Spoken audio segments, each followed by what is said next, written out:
In Lauwerzee is van een beetje officieel het miljoenenproject Waddenkwartier uiteenzet. De nieuwe accommodaties in de haven moeten meer toeristen naar het Lauwersmargebied lokken. Het project is een gewerking van de gemeenten Dongerendiel en De Marne en de provincies Friesland en Greensland.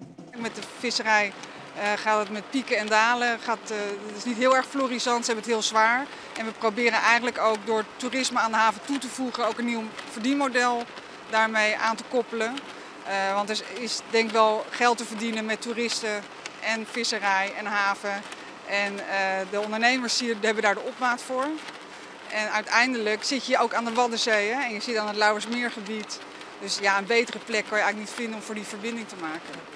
Een van de initiatieven die het voortdurend een plakje kregen had is de visserijloods.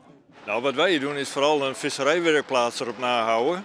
Want ons soort vissers is nogal bezig met nieuwe dingen uitproberen. We werken veel samen met onderzoek en natuurbescherming. En daarom gaat in deze werkplaats, die visserijloods voor ons, ook Van Hal, Instituut uit Leeuwarden en de Waddenvereniging gaan er samen met ons gebruik van maken. Het is de bedoeling dat het dwarren van de werkplaats altijd open staan. De viskers binnen tieren op tuin, maar het plakje bij de haven.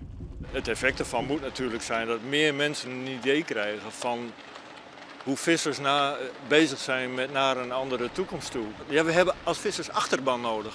Niet alleen mensen die vis kopen, maar ook mensen die het goed vinden dat wij onze ambacht uitoefenen op het wad. Jonken de infostand, een ISCO-winkel en de Fisk-werkplaats komen er ook nog 2 hotelkamers bij.